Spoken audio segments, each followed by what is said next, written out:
So today's speaker is Dr. Stephanie Hart. So she will talk about ADHD at home, strategies to support students. Dr. Stephanie Hart joined the WTAMU, the West Texas A&M University, in 2022. And she earned her BA in English with minor in psychology and African American studies from the University of Texas in Austin. And also she earned MA and EDD in special education from Texas Tech University. And her research interests include autism, applied behavior analysis, observational assessment, single subject design. And also she's teaching both undergraduate and graduate program at WT in teacher preparation program and also educational diagnostic program. So welcome everyone, and I also welcome Dr. Hart. It's your turn.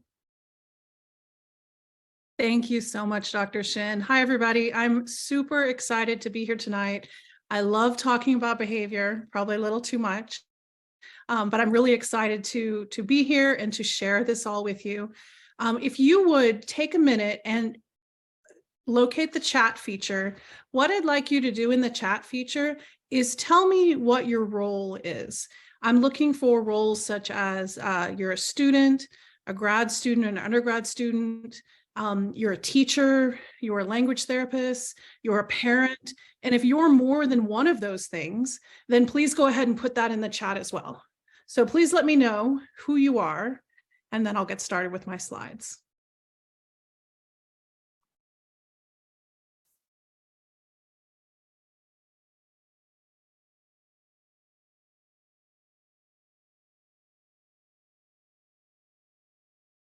Okay, I see second grade teacher. Mindy, I taught second grade too, a million years ago. Parent to a child with ADHD and a grad student. Lovely. Anyone else? Can you share your parent, language therapist? Good. Teacher educator with ADHD, SLP, and wow, you guys are very highly trained. Private tutor, okay.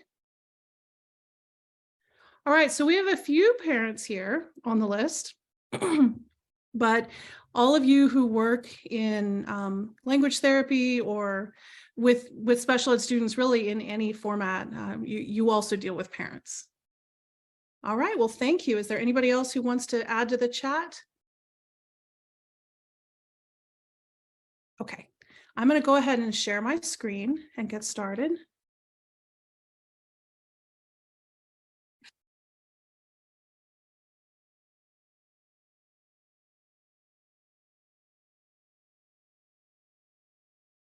Dr. Shin, can you see the presentation? Yes. Excellent. All right. Well, like I said, I'm Dr. Hart, and I am a BCBA, and we're going to talk about what that is in a little while. That means I'm a board certified behavior analyst, and I work with students with autism, behavior disorders, behavior problems, and really just any kind of student. I do a lot of teacher and student coaching. All right, so let's get started. So here's what we're going to talk about today. I'm going to give you a little bit of background knowledge on what we're talking about. We're going to go through 5 common scenarios and putting it all together. And the topic today is we're going to be looking at behavioral strategies for students with ADHD at home. So these are strategies that parents can use when working with students, or if you're a therapist, you can incorporate this into your practice, or you might even be able to coach a parent through some of these strategies if you're in a position where they can ask you for help and you can mentor them. All right, so let's start with background knowledge. Here's what we're going to look at first. We're going to look at what does ADHD look like? What is executive functioning? What is applied behavior analysis? And why do we need behavior management tools? And really, these background pieces are just to help get us all on the same page. Many of you have a lot of experience with working with students with disabilities and ADHD, and you're well aware of what it looks like. But we're going to have an activity to get us on the same page to start.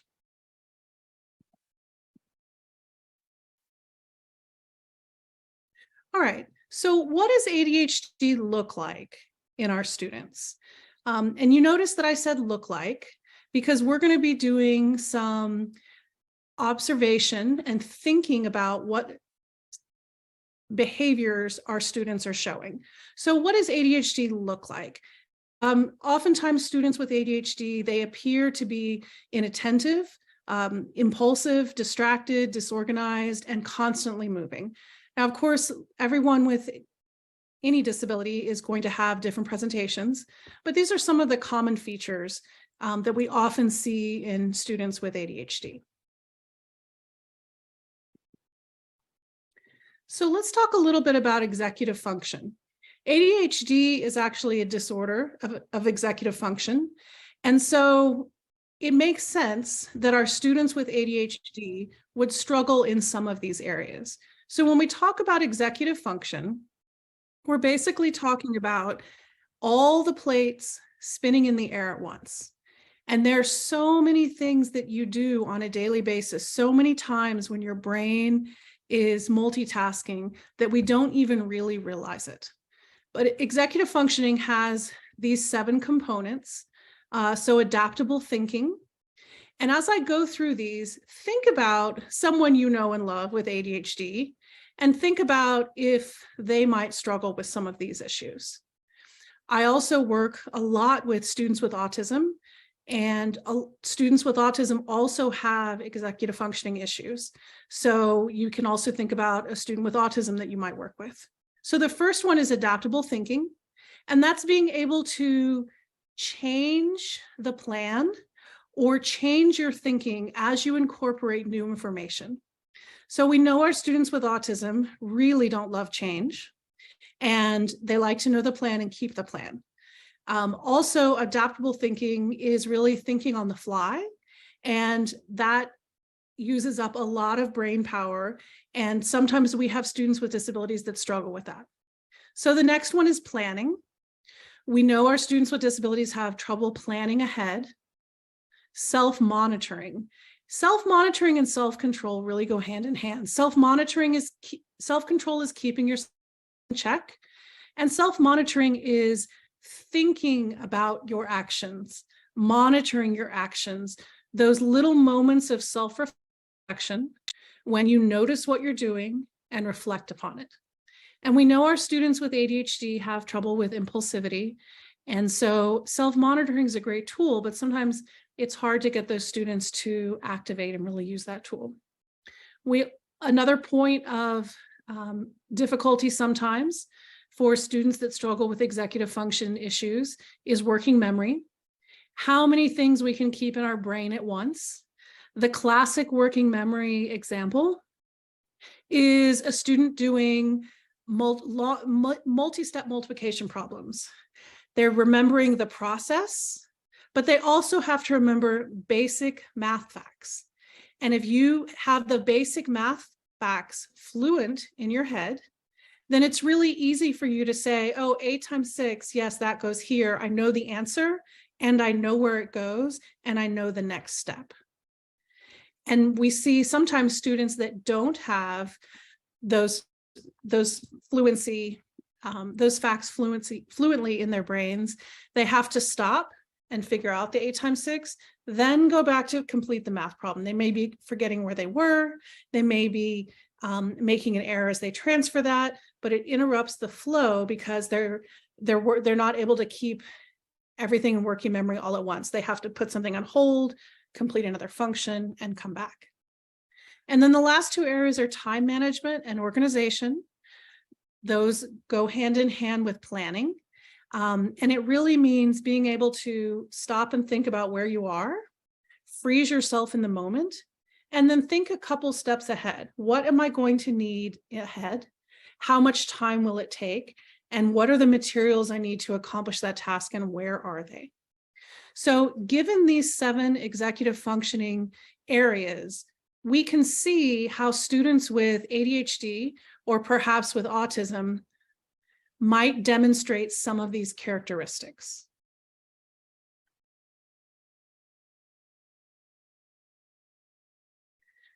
Okay, so let's talk about applied behavior analysis. Applied behavior analysis is what my board certification is in. And I just wanted to talk to you briefly about what it is, because we're going to be talking mostly about scenarios, but I'm going to introduce you to some behavioral terms and strategies here and there, and this is where they come from. So applied behavior analysis is the science of learning and behavior. It really helps us to understand how behavior works, how the environment affects behavior, and then how we can help students and guide them to improve their learning behaviors and lessen problem behaviors. Applied behavior analysis can be used with students of all ages, students with and without disabilities. There are even whole branches of applied behavior analysis that work with adults. So it's not limited to children, and it's not limited to individuals with disabilities. It's a very broad global sense of how people interact, how they learn, and how they are impacted by their environment. All right, so let's move on to 5 common scenarios. This is where I want you to think about the kids that you work with, or the adults that you work with that have ADHD or perhaps autism. So 5 common scenarios. So here are the scenarios. Not a morning person, this is what I'm calling it. The car ride home, where is my, will you please just, and more schoolwork. And I have a typically developing kid. She is in middle school. And I came up with these strategies thinking about the course of our day, what it looks like, when are the times that I would, as a parent, interact with my child. And of course, this represents a typical school day. But we're going to go through these scenarios and think about the challenges that parents may have interacting with their students. I want to tell you one story very briefly before we even get to a scenario. When I was teaching 2nd grade a million years ago, I had a student with autism, and every day he would come in with his mom to the classroom, and he had his backpack on. And I don't know if you can see this, but he would stand with his arms out, make a giant T with his body, and he would just stand there while his mom took off his backpack, unpacked his backpack, put everything in his desk, took off his jacket, hung it up on his cubby, and told him goodbye. And as a young teacher, I didn't really understand why the parent was doing that. I knew that the student was capable of doing those things. The student was verbal. The student was able to complete most 2nd grade classwork with some modifications. And I didn't really understand later, until I became a parent, why that scenario happened. And that scenario happens because when you're a teacher, you only see the student during the school day. You don't really think about the challenge the parent has getting the kid up in the morning, getting them dressed for school, getting them in the car, getting them into the classroom on time, and then picking them up after school, taking them home, helping them go through unpacking, homework, chores, bed. I really came to realize later that that parent was just exhausted and really pretty smart about picking her battles. She had a lot of battles getting that student to school, and the last battle of getting him to unpack his own backpack was just one step too much, and that was not top on her priority level. So I have a lot of empathy, and a lot more empathy about working with parents since I became a parent. And I just want you to know that I'm thinking about these situations in real time. And these are situations that parents would go through with typically developing children and children with disabilities. I'm sure you, thinking back, you've gone through some of these scenarios with your children and perhaps some of the students you work with. And the reason why we're talking about scenarios is that these are the real problems that parents have. It's one thing to come in and say, hey, applied behavioral analysis, let me tell you all the strategies. That doesn't really help them. They don't think in terms of strategies. They think in terms of, here is a problem right here in front of me. Tell me what to do to make it better. So that's how we're going to approach this tonight. So the first strategy we're going to look at is called not a morning person. I'm going to flip the slide and the strategies are going to come up. But before we focus on the strategies, I'm going to take you through a little scenario. Okay, so not a morning person. So here's some of the strategies. Let's think about what we do as really fully functioning adults. Personally, I am not a morning person. I don't get up early. I don't sit and have coffee and plan my day and think about it before my kids get up. That's just me. I'm the person who thinks, what time do I need to be there? And essentially, what is the last time that the last minute that we can get up and run my family through that process and still get them on time. So there's not a lot of extra wiggle room in the morning at my house. My daughter's the same way. Now, if you think about it, you think about, what do you do as a fully functioning, successful adult to help you with that? So if you think about what I do, it's not rocket science. It's probably the same things you guys do. The night before, I charge my computer. I get my computer packed in my bag. I charge my phone. I go to my closet. I pick up my outfits. I take them out, put them on the doorknob. I go into the kitchen and I make sure that I have my water bottle ready for the next morning. And I make a plan for coffee, either to come in and turn the pot on right away, or I also like cold coffee, so there might be leftover coffee in the fridge. I think about my calendar, what time I have to be somewhere in the next morning, and what I need to take with me to start my day. So like I said, this isn't rocket science, but a lot of times the processes that we go through, we don't communicate those to our kids. We assume that if we do them, they're going to observe them and follow them. And we know that students with disabilities have trouble following people and imitating, particularly students with autism. And a lot of times our students with ADHD, if they're distracted and they're not focused, you might be going through this wonderful process and they are not absorbing it. So think about that morning situation, however you treat your morning, and think about how you do these things and then how we can teach these things to the kids in our households. So the first one is routine. I walked you through the routine that I do in the morning. Many people have other routines, but that's just my routine. So one of the things I would do is talk to my child about the routine. Why do I do all these things ahead of time? I'm not very awake in the morning. I don't want to think. I don't want to make decisions. I don't want to try to figure out what clothes to wear. And so part of the routine is these very proactive steps I do ahead of time. And then the next step is model. Of course, we all can model these things. The challenge comes, and you'll see it a little later, when perhaps we're not very good models. I'm a pretty good model of a morning person because for me, that is the only way I can get out of the house on time and be somewhere. So that routine is very established for me. But you'll see when we talk about some of the other ones that sometimes I'm not always the best model. So I'm very organized in the morning. I know where things are. For a long time when my daughter was little, we put a note on the inside of the front door with a list of things she needed to take that day. Lunchbox, water bottle, coat, PE shoes.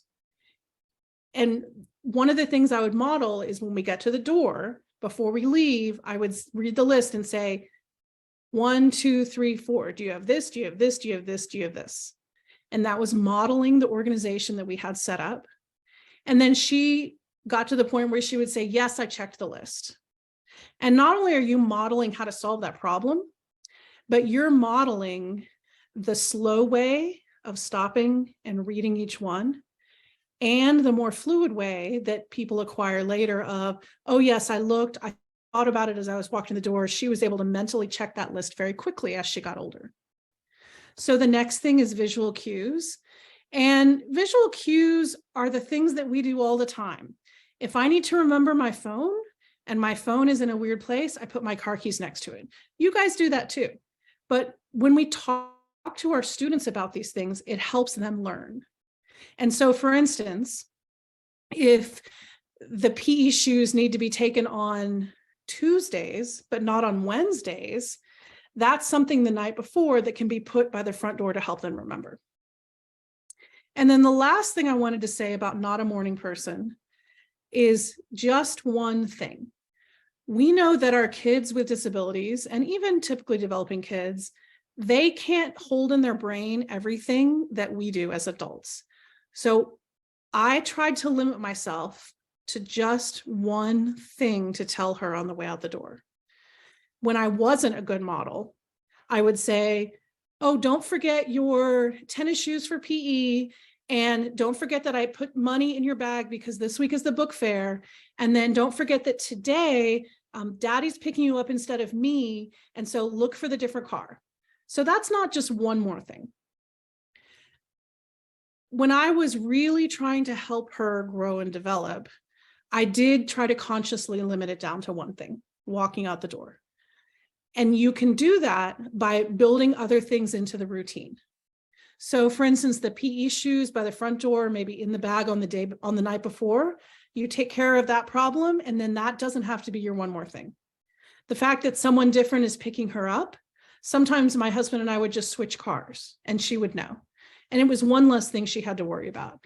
And in that scenario, the one thing that was unusual about that day was book fair.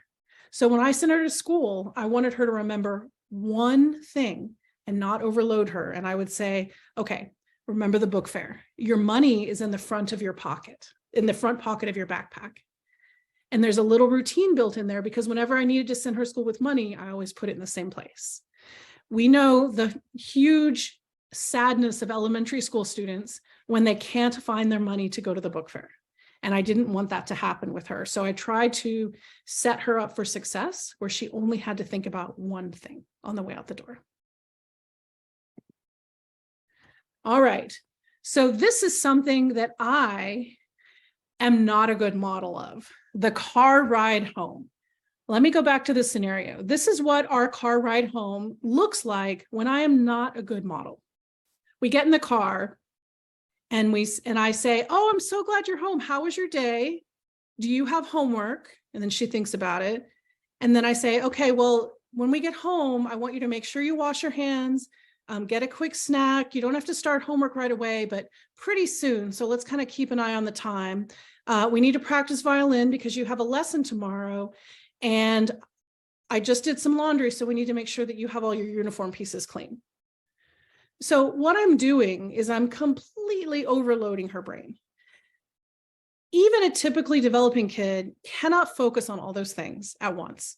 So those are the things that we do because as parents, we multitask and we think ahead and we think all the time.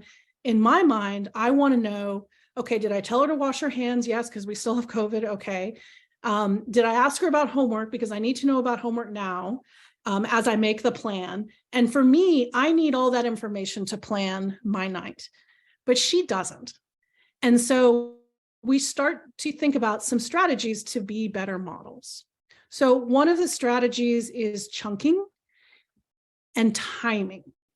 So for instance, I might, instead of asking her all those things, I might chunk one or two together and say, okay, do you have homework?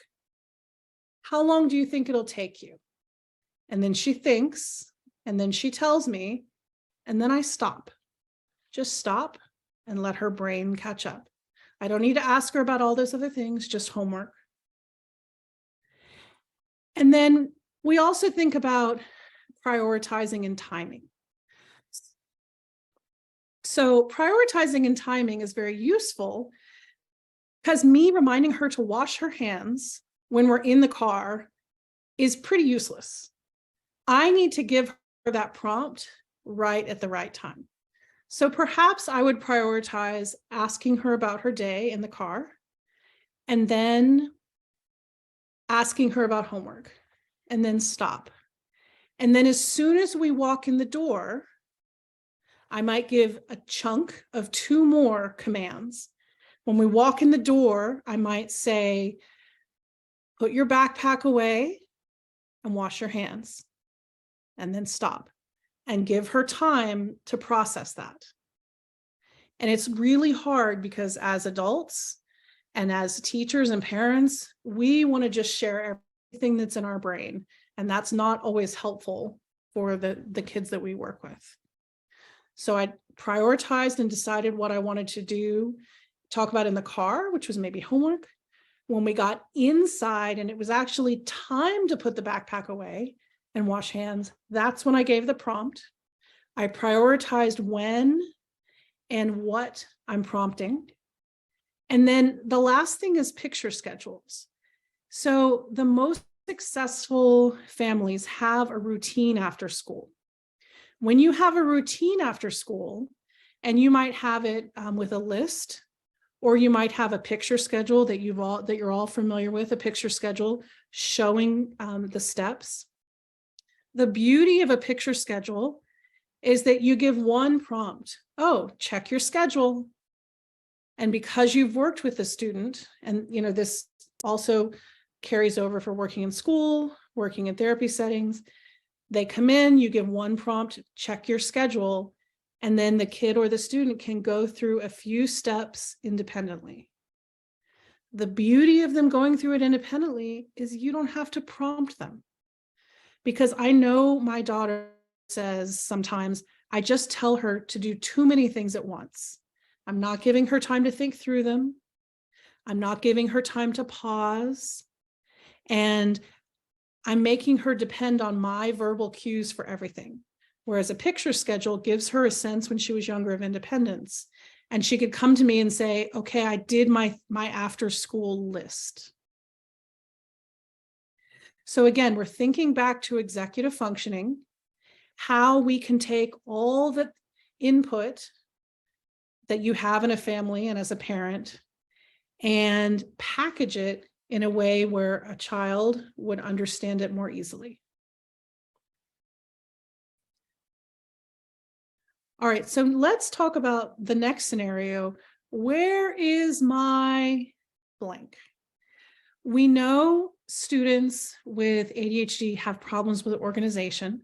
We know that many typically developing students have problems with organization. And for that matter, typically developing adults that have problems with organization. So again, this is where modeling comes in. And I have to admit, modeling perfect organization in my home is not my strong point. I like to get an activity out and work on it. And if we need to be interrupted to have dinner, I'll leave it because then I want to come back to it later. So I don't have this perfect tidy home all the time, but it's a challenge because I do want to model that for my kid.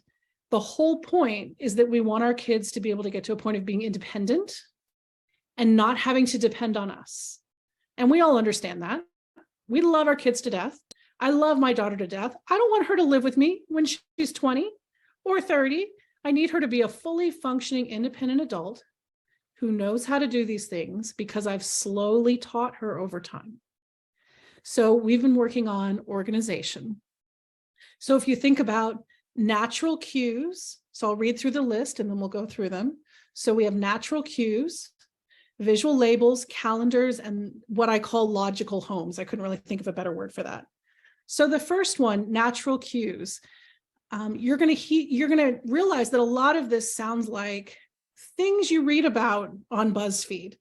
This is not rocket science. It's just a matter of choosing to be more deliberate with your organization and then communicating with your child, letting them in on the process that you do. So natural cues. You read on BuzzFeed all the time, how to make your landing space attractive. So what is your landing space? You come in the house and you have all this stuff with you.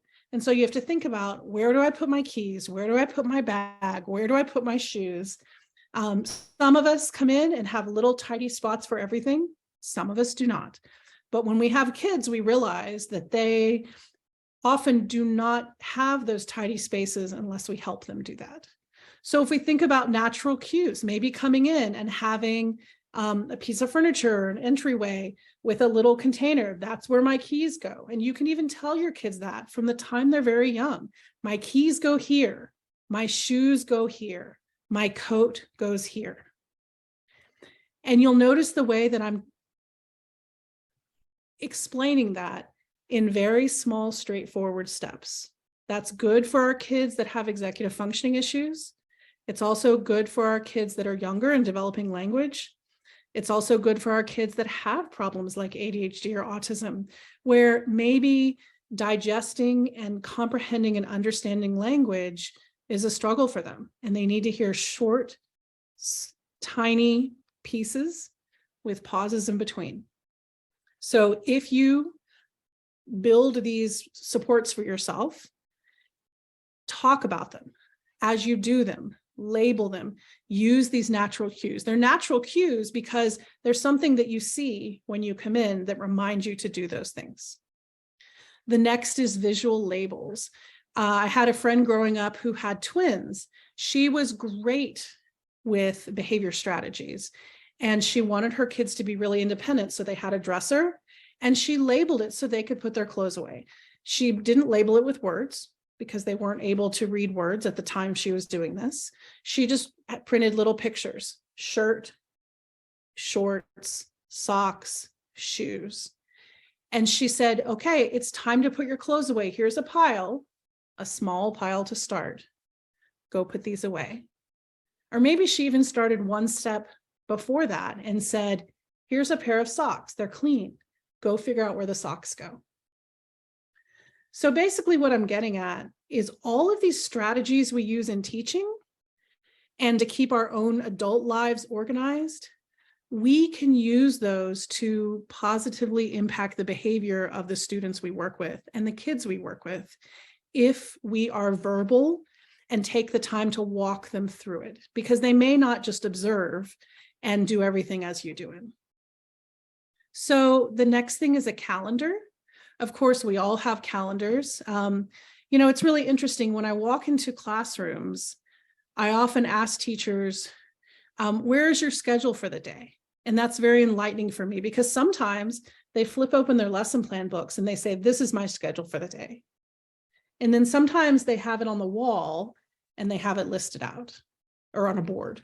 And sometimes they have it on the board listed out times and with pictures.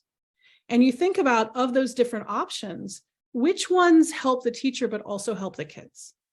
If they're in their lesson plan book on their desk, it doesn't benefit the kids at all. And the kids are not able to see the really good organization that the teacher's done, and they're not benefiting from the schedule of the day. So calendars and schedules are really helpful. When you talk about where is my blank, you might look, and today is Thursday, so you might look on a calendar, and for a kid, you might just have Monday, Tuesday, Wednesday, Thursday, Friday, just 1 week. Maybe on Friday, it says baseball. So we know it's Thursday, tomorrow is Friday, tomorrow is baseball. I need to locate my baseball things and put them by the front door. We're always teaching our kids processes and how to do things. And we're teaching them these things so that they can develop into really successful adults. But we have to be explicit, and we have to be willing to teach them how to do the things that we take for granted as adults. And then the last thing on this list is logical homes. I don't know how else to label it, but if you think about, say, organizing your kitchen, you might have a coffee pot like I do. Where do I have my coffee mugs? In the cabinet, right above the coffee pot. That's the logical home for the coffee mugs in my kitchen. I might organize my whole kitchen that way. I want the knives near the cutting boards. I want the plates and bowls and cups near the dishwasher so I can unload them. We can help our kids learn those same things. When they go into their bathroom, where is the toothbrush? Where is the toothpaste? Is it in a convenient place?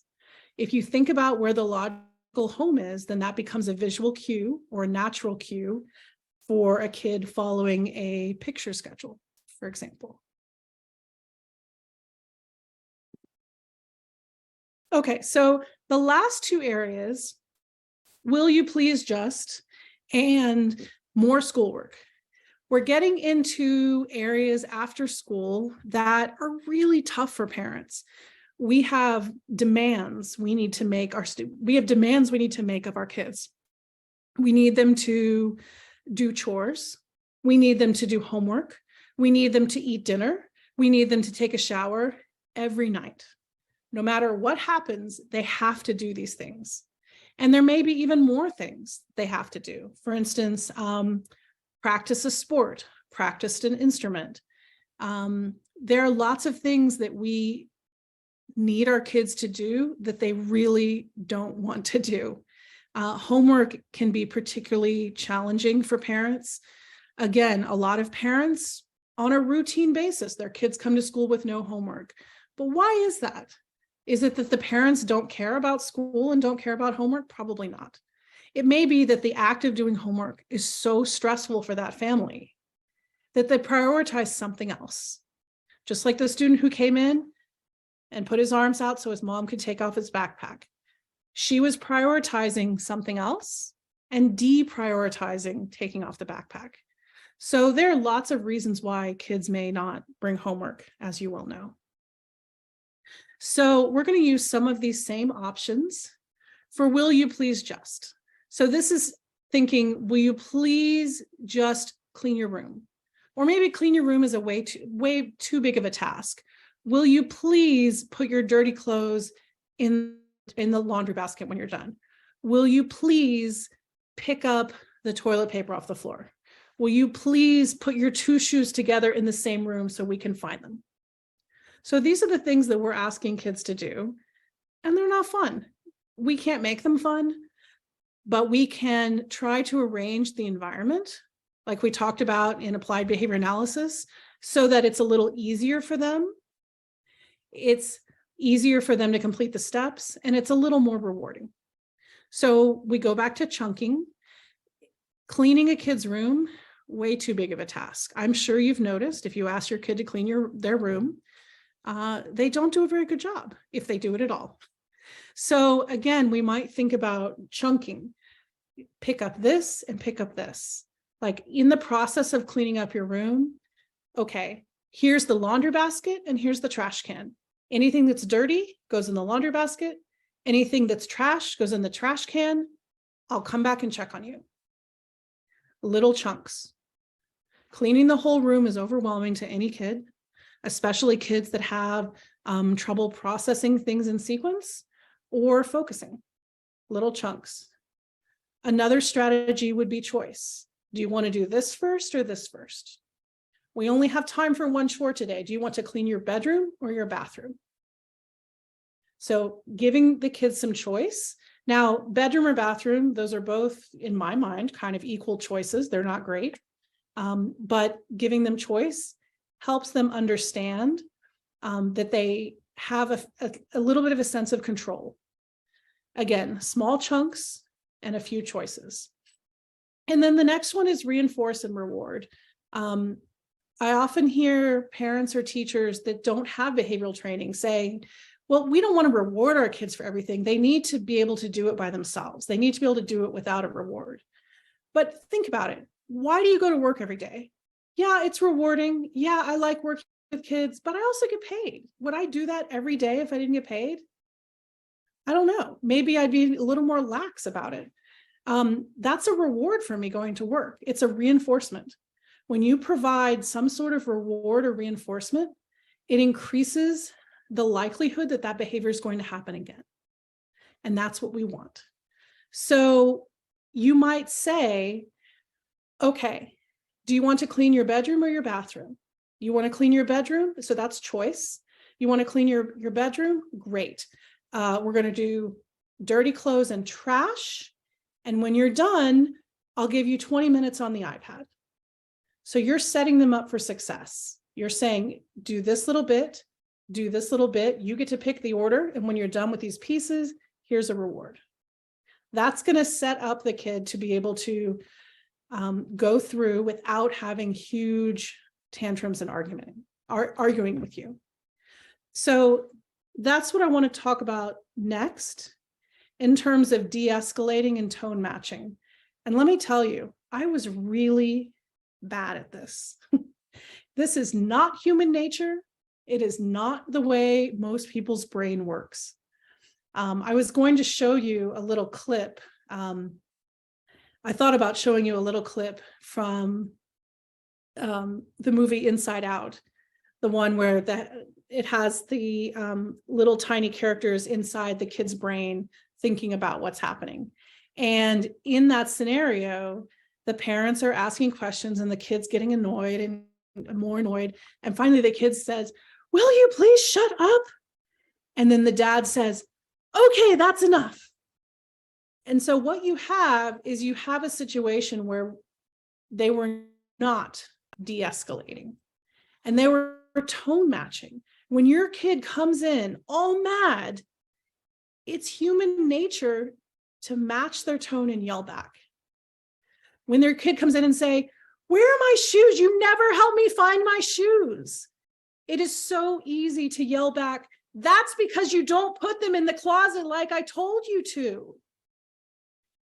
And what you've done is you've just taken the tone and the volume of that conversation, and your kid raised it up and you raised it up. And you've now made that level escalate. So this is what I was not very good at, but was so effective. When my kid would come in and say, "Why can't I find my shoes? I need you to help me find my shoes right now. You put them somewhere. I need you to help me find them." I had a choice. I could respond with that same tone matching or not.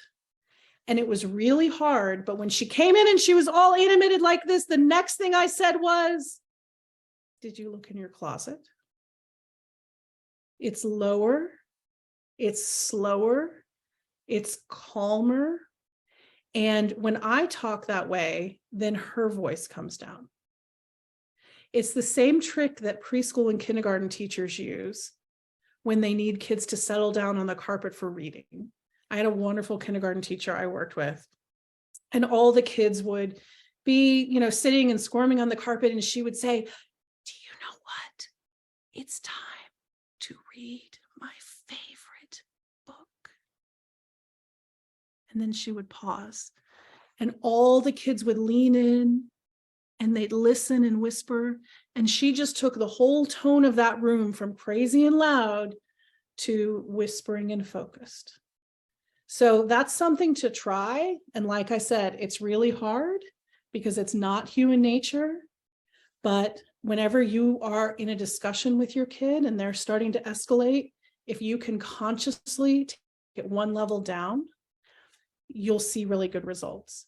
And by the way, some of these strategies for applied behavior analysis, as I said, are good with adults.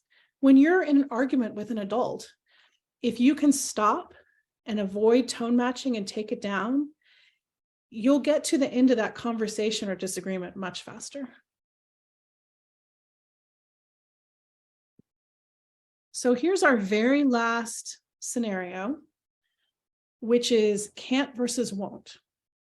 And I know those of you who are educators are very well aware of this, but sometimes we forget, and parents are not always very well aware of this. So we know when a kid comes home with homework, they may not want to do it. And it's so easy for parents to jump to the conclusion, and I hear it all the time. It's the same thing I hear from teachers during the school day.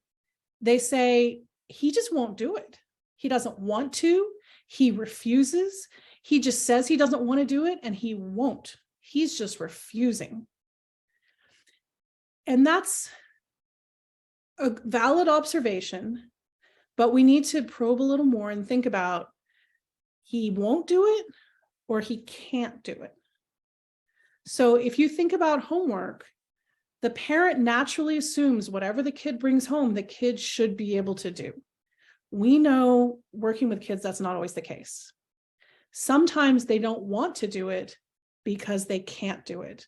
They struggle. It's not on their level. They need more support. They need some prompts. And those are things that good teachers in good classrooms know how to identify. When they see a kid that won't do it, they look and dig a little deeper and figure out, okay, maybe the kid can't do it. What can I do? And then we go back to these previous strategies that we can also apply to homework, chunking, choice, reinforcement reward, de-escalating, avoiding tone matching.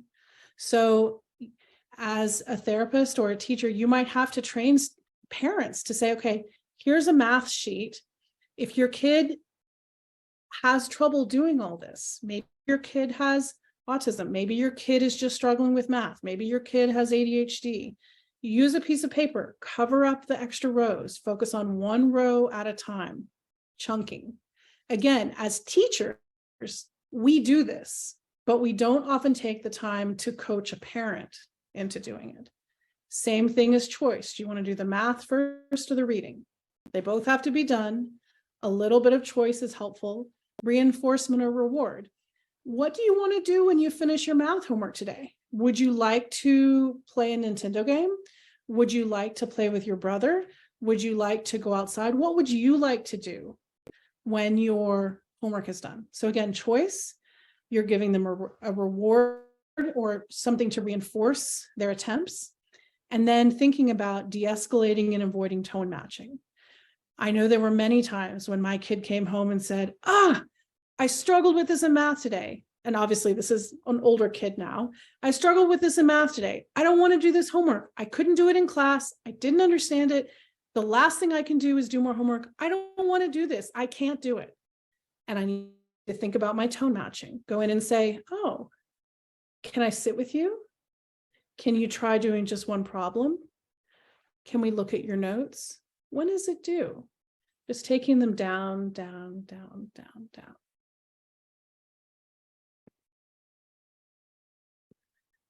So the last thing, and we have about 5 minutes for this, is putting it all together. I'm going to show you just a few things, and then I'd really like to hear from you guys what you notice about behavior and what scenarios you see. Okay, so let's think about what other activities are a struggle. It doesn't have to be limited to parents. That's just the topic of this workshop. But perhaps when you get kids that come to work with you during therapy or as a teacher. So what I want to think about is, what is the activity? What is the executive functioning problem that may be impacting this? And then what strategies? So we do have our list of executive functions, and we have our list of all these behavior strategies. So let me go back to this. And because I'm in presenter mode, I can't see if you're chatting and I can't see if you raise your hand. So how about whoever wants to share a scenario, just go ahead and unmute yourself and jump right in. So what are some other behavior problems that you see with the kids you work with?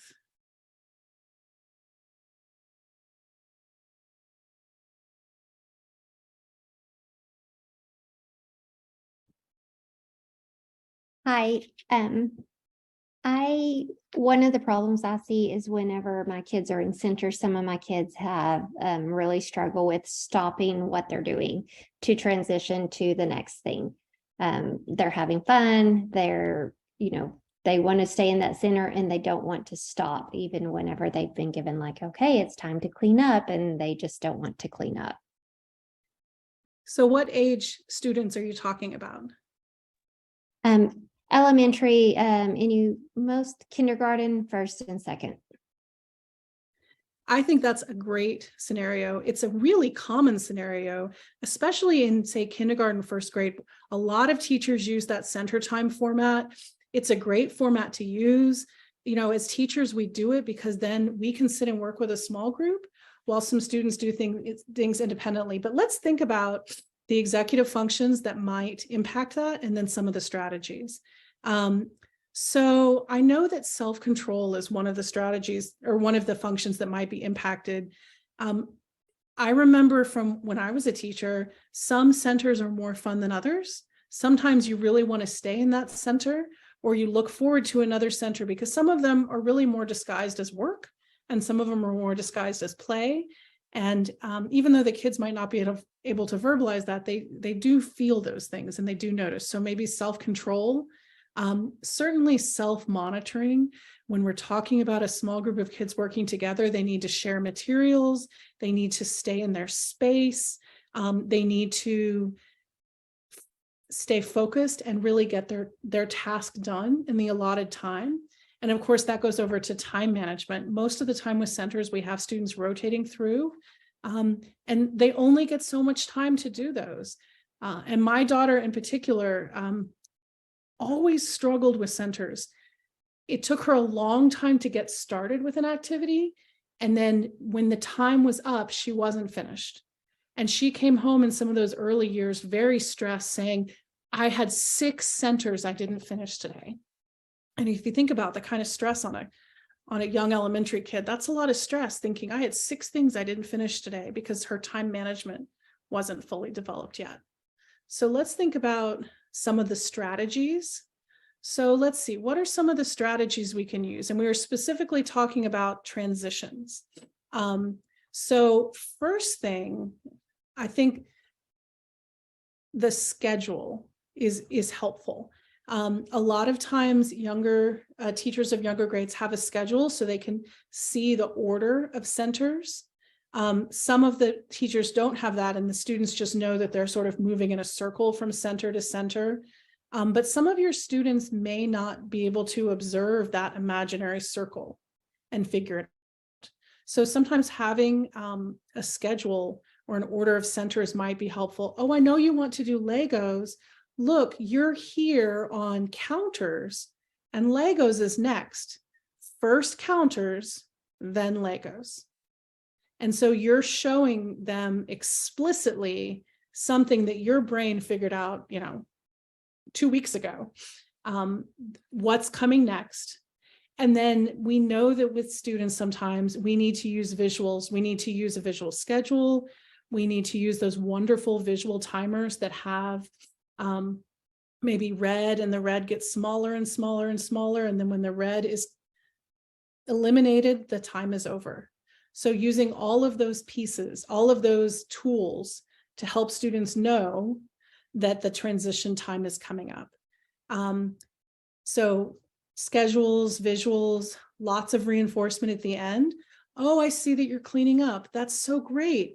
When do you get to play Legos again? Oh, look, tomorrow you get to go to the Lego table again.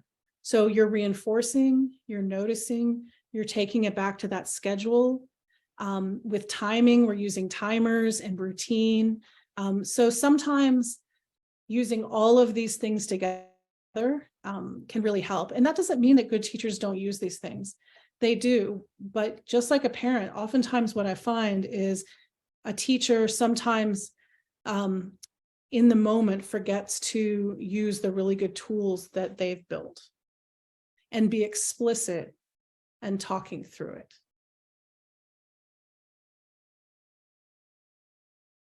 I'd love to hear another scenario if someone had one, and I hope that was helpful for you. So my son has ADHD.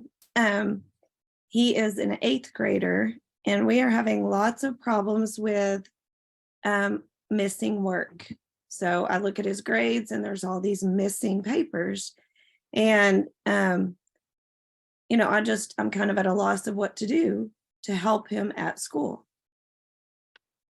And I think that's a really common scenario. Man, middle school kids are hard. I mean, my daughter's in 8th grade as well. And so missing work, I think one thing to do is really sort of break it down and start to think about where is the problem happening. Because if you think about it, the teacher's going to give an assignment. Hopefully the teacher's going to explain it, give them a little time to do work. Maybe they started on their paper, they put it in their backpack, and the teacher says, okay, finish this at home and bring it tomorrow. So that's one scenario, but there are lots of pieces, lots of individual steps in that task analysis that can go wrong. Is the kid never starting his work? Is he starting his work and then it doesn't get to the backpack? Or it gets to the backpack, but then at home it can't be found? So there are lots of reasons why the work doesn't ultimately get turned in. And it's really hard as a parent when you're not there to figure those things out. I do think that teachers can be really helpful. I don't know if that would be a good solution for you, but maybe to reach out to one teacher and just say, hey, break down the steps for me. Like, tell me where's the breakdown happening? And then that's a step that you can work on. And it is very, very hard when it's a problem that happens at school and we're clearly not there. Is there a teacher that you could talk to and sort of get some more clues as to what's happening?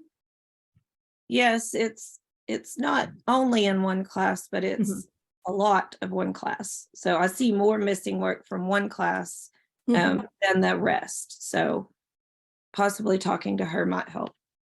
Well, and maybe, and I know that it's delicate and it's tough, but, you could have a phone conversation or even go in, though I know that would be horribly embarrassing for my kid if I went in and had an in-person conversation. But sometimes you just need to know, like, where exactly is the problem happening? Especially it's frustrating with those kids that do their work and then they have missing work because they lose it and they don't turn it in. So they're actually doing and completing the work and just not doing in all the steps of the task. They're just not doing the very last step of turning it in. And, teachers in middle school, they are assuming a lot of maturity, that a kid can put it away in their backpack and then retrieve it later and know where it is. That takes a lot of organization. And a lot of middle school kids are not there. So yeah, I would encourage you to talk to that one teacher and just say, take me through the steps. Like, what do you say when the kids do their work and where do you notice the paper missing? Sometimes the teacher knows and they can just pinpoint it right away. And sometimes that even prompts the teacher to say, oh, well, a lot of times I do tell them to take it home, but keep it handy and bring it back. And maybe that's difficult for some of my students to have them keep track of something for 3 or 4 days at home. Maybe that's something I could change.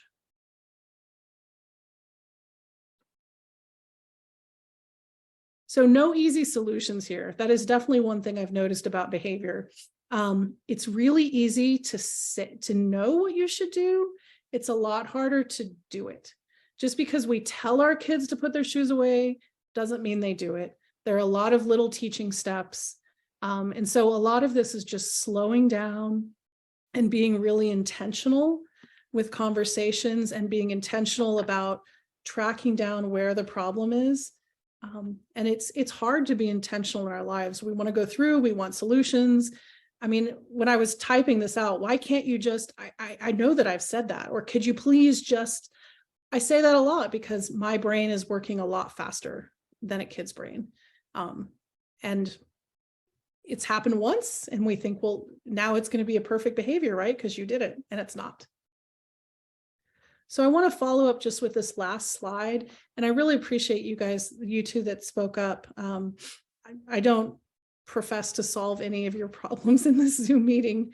But I do think thinking about it step by step and sort of looking for clues and thinking about where did the cart go off the rails and how can you intervene in one little place, chunking, prioritizing, and then getting the teacher to even help with timing. Put it in your backpack. Maybe the teacher needs to go kind of stand closer to that student. Did you put it in your math folder? Oh, good. Everybody's putting it in their math folder. Just a little prompt at just the right time, just the right solution. So in closing, I think less is more.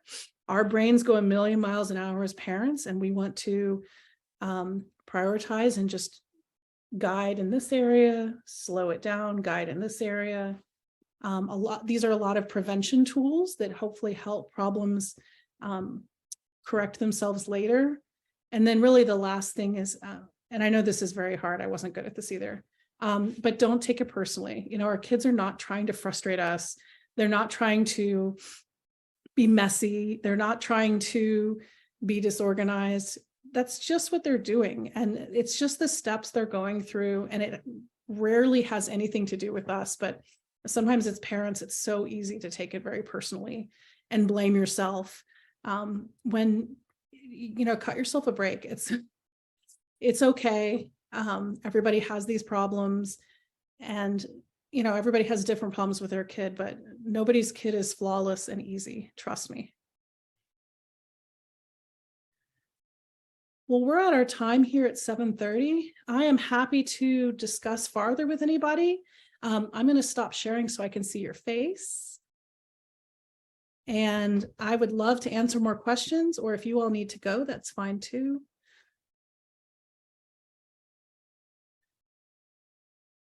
Thank you, Dr. Hart. I'm looking at the chat, but I don't see any chat yet. But feel free to ask and follow Dr. Hart through the email or any communication with us at any time. So thank you for coming today, and I really enjoyed, and I trust everyone really did. Thank you, Dr. Hart. It was great. Thank you so much.